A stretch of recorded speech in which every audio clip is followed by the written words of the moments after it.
जी हाँ बंधुगण, जब आपको कारण ही पता नहीं तो फिर आप समाधान कहाँ पर लाओगे। सबसे पहले तो समस्या क्या है वो जानना होगा ना। और समस्या का जड़ क्या है वो जानना अत्यंत महत्वपूर्ण हो जाता है। तभी जाकर आप उसका निवारण कर सकोगे, उसका समाधान ला पाओगे। अन्यथा फिर तो आप कहते रहोगे मैं निवारण कर रहा हूँ, मैं वहां पर गया था, यहाँ पर गया था, ऐसा ऐसा कार्य किया, कितना परिश्रम किया, कितना ऊर्जा व्यय किया अपना, कितना श्रम किया और कहाँ कहाँ नहीं गया, लेकिन परिणाम क्या निकला? शून्य। अर्थात स्थिति में कोई बदलाव नहीं आया। पहले जैसा था अब भी वैसा है और लग भी ऐसा रहा है कि भविष्य में ऐसा रहेगा। कोई सुधार नहीं हुआ स्थिति में।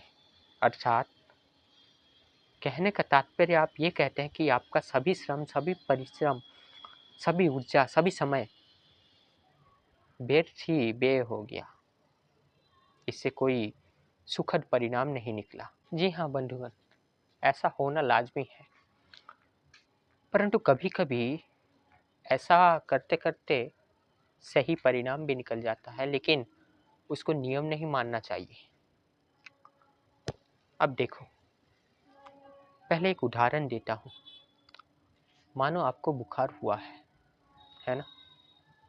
और जब आपको बुखार हुआ है, आप जान गए कि आपका शरीर का जो तापमान है उसमें वृद्धि आई है और जो लक्षण भी है सिर्फ तापमान में नहीं, आपको दुर्बलता महसूस हो रहा है। यानी ज्वर या बुखार होने पर जैसा लक्षण घटित होता है, जैसा अनुभव होना चाहिए, वो सभी हम पर असर हो रहा था, वो सभी दिखाई दे रहे थे। हम दुर्बल बनते जा रहे थे, किसी भी काम में मन नहीं लग रहा था और शरीर का तापमान बहुत गर्म था। यदि इसमें बहुत वृद्धि हो चुका था, जो एक साधारण मनुष्य के तापमान होता है, यानी शारीरिक तापमान। तो इसीलिए आपने क्या किया, इस जड़ को मिटाने हेतु, इस बुखार को मिटाने हेतु जो जो भी विधि, जो जो भी औषध, जो जो भी दिनचर्या चाहिए था, उसको आपने पालन किया। यानी ज्यों का त्यों किया। तो कुछ दिन रहा, 2 3 4 दिन के बाद, अभी पकड़ लीजिए 1 सप्ताह के बाद वो बुखार चला गया। ठीक है। अब ये समस्या का निवारण आपने खुद से किया। मान लीजिए अगर आप जानते नहीं कि ये ज्वर हुआ या बुखार हुआ, लेकिन आपके शारीरिक तापमान में वृद्धि आई है और आपको लग रहा है कि आप अस्वस्थ हो चुके हैं, तब फिर आप हॉस्पिटल जाते हैं, डॉक्टरों के साथ बातचीत करते हैं, आपका अपना चेकअप कराते हैं। तब भले ही आपको पता नहीं, लेकिन डॉक्टर को ये पता चल जाता है कि ये बुखार है, ये ज्वर है, तथा कितना तीव्र का वो बुखार है। उसी अनुसार वो आपको मेडिसिन वो सब लिख कर देता है और जिस विधि से वो कहता है आप उसी विधि से औषध को खाते हैं, दिनचर्या को रखते हैं। और फिर क्या होता है, 2 3 4 दिन बाद बुखार गायब हो जाता है और आप फिर से स्वस्थ हो जाते हैं और साधारण जीवन में वापस लौट आते हैं, है ना। अब देखो, ये जो दो स्थिति मैंने कहा, कि दो स्थिति में, एक में पहले आपने आपका ज्वर का निवारण किया और दूसरे में क्योंकि ना आपको ज्ञात नहीं कि ये क्या हुआ है मुझे, तो आप हॉस्पिटल गए और वहां पर डॉक्टर को तो ये पता है तब फिर वो आपके ज्वर की तीव्रता के अनुसार पहले उन्होंने पहचान किया कि आपको क्या हुआ है। उन्हें ये मालूम चल गया कि आपको बुखार हुआ है और उसी के अनुसार उन्होंने आपका चिकित्सा किया, आपको वो सब लिख के दिया और आप उसी विधि अनुसार लेते गए और आप रोग मुक्त हो गए, स्वस्थ हो गए। यानी दोनों ही स्थिति में पहले ये देखा जा रहा है कि इसे हुआ क्या है, ये किस कारण से अस्वस्थ हुआ है ना। जब आप जान पाए वो कारण को तभी निवारण हुआ। अगर खुद जान पाए तो खुद उसके लिए ना मुझे बुखार हुआ है, मैं जाकर बुखार का जो दवाई है वही खाऊंगा। मुझे बुखार हुआ है, मैं कैंसर का दवाई नहीं खाऊंगा। अगर कैंसर का दवाई ले लिया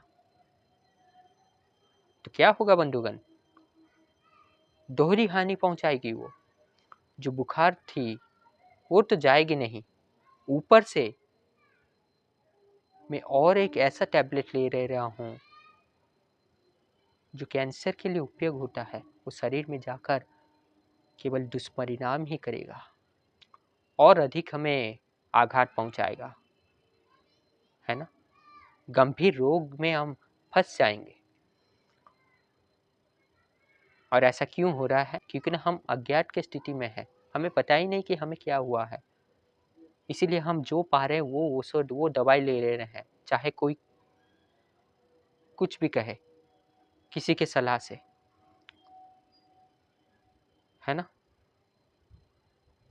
यानी कारण को पहचानना और समस्या को पहचानना बहुत महत्वपूर्ण हो जाता है।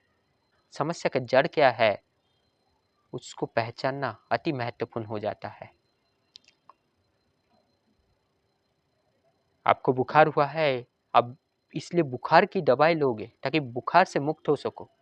कोई और दवाई नहीं ले लोगे जो किसी और रोग के निवारण के लिए बना है। क्या लोगे? कभी नहीं।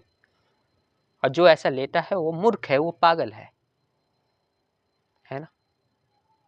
समझने के लिए ये उदाहरण सही था।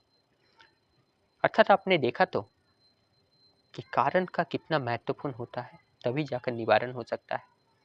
और एक दूसरा स्थिति देखिए बताता हूँ। मान लीजिए आपका एक कार है, ठीक है। अब उस कार के माध्यम से हम क्या करते हैं, हम एक जगह से किसी और जगह पर जाते हैं, यानी वो हमारे लिए यातायात का यंत्र है ना। अब तुरंत कार चलाने गए, मान लीजिए आपको कहीं जाना है, और जब चलाने गए आपने देखा कि कार स्टार्ट ही नहीं हो रहा है, या फिर स्टार्ट हो गया, मान लीजिए जैसे ही स्टार्ट हो गया कुछ दूर जाकर वो थम गया और स्टार्ट ही नहीं हो रहा है ना। या फिर इसका और थोड़ा आगे जाइए, मान लीजिए गाड़ी भी ठीक चल रहा है ना, लेकिन जहाँ पर आपको पहुँचना था, मान लीजिए जब से आप चले थे तब से 40 मिनट बाद आप पहुँचते, लेकिन वहाँ पर आप पहुँचते हैं 1 घंटा के बाद, 2 घंटा के बाद, या फिर पहुँच ही नहीं पाते। ऐसा किस लिए हुआ? बोलिए। देखिए, ऐसा इसलिए हुआ क्योंकि गाड़ी खराब हो चुका होगा, जाम हो चुका होगा, कुछ भी हो सकता है। यानी आप उस जगह पर पहुंच नहीं पाए, इसके लिए कई कारण हो सकता है। एक ये कि गाड़ी जब हम चला रहे थे वो कुछ दूर चलते हुए थम गई। क्यों? क्योंकि उसका इंजन में कुछ खराबी आई हो, जो फ्यूल था वो खत्म हो गया, या फिर जो चला रहा था ड्राइवर उसे ही कुछ हो गया, है ना। या फिर ये भी हो सकता है कि सब कुछ सही है लेकिन सड़क में कुछ ऐसी दुर्घटना हुई है जिसलिए हम आगे नहीं बढ़ पाए, स्ट्राइक हो गई हो, या फिर जाम भी बहुत अधिक है, ट्रैफिक जाम। यानी कारण बहुत सारे हैं, लेकिन कौन सा कारण सही है और कौन सा कारण, इनमें से कौन सा कारण है ये जानना अति महत्वपूर्ण होता है। अगर कारण ये है कि ट्रैफिक जाम हुआ तो फिर सही है कि हमारा गाड़ी सही है, हम किसी और दिन पहुंच जाएंगे और गाड़ी की कोई मरम्मत करने की ज़रूरत नहीं, कोई सर्विसिंग की ज़रूरत नहीं। लेकिन अगर कारण ये है कि मैंने कुछ देर गाड़ी को चलाया, उसके बाद वो तुरंत ही थम गया,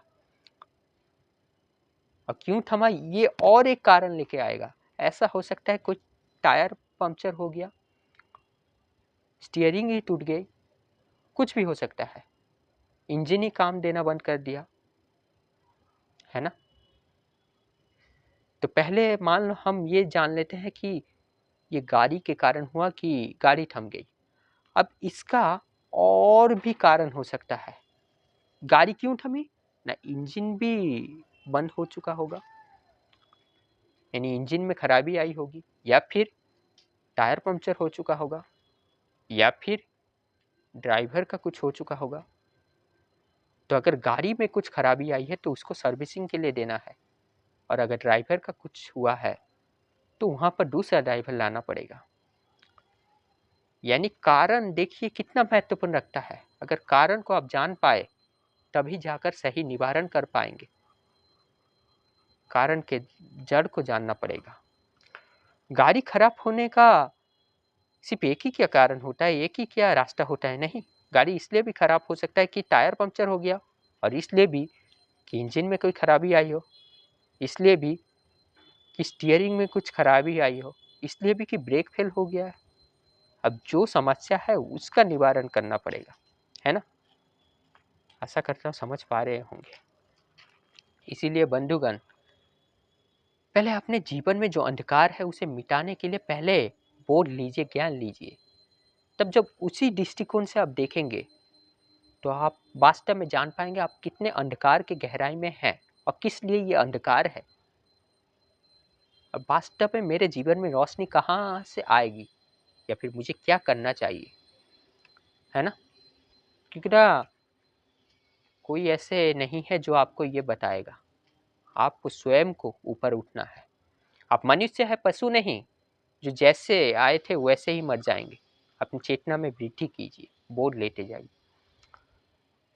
इस विषय में बहुत कुछ कहा जा सकता है, लेकिन बंधुगण शाम हो चुका है, इसीलिए देख पाएंगे आप कि अंधेरा छा गया है। आशा करता हूँ जितना कहा हूँ उतना समझ में आया होगा। तो फिर मिलेंगे, तब तक धर्म के राह पर, सत्य के राह पर आगे बढ़ते रहिए। स्वयं ज्ञान को धारण कीजिए और दूसरों को ज्ञान बांटिए। शांति से जीवन को आगे बढ़ाते रहिए, निष्काम कर्म करते चलिए। धन्यवाद।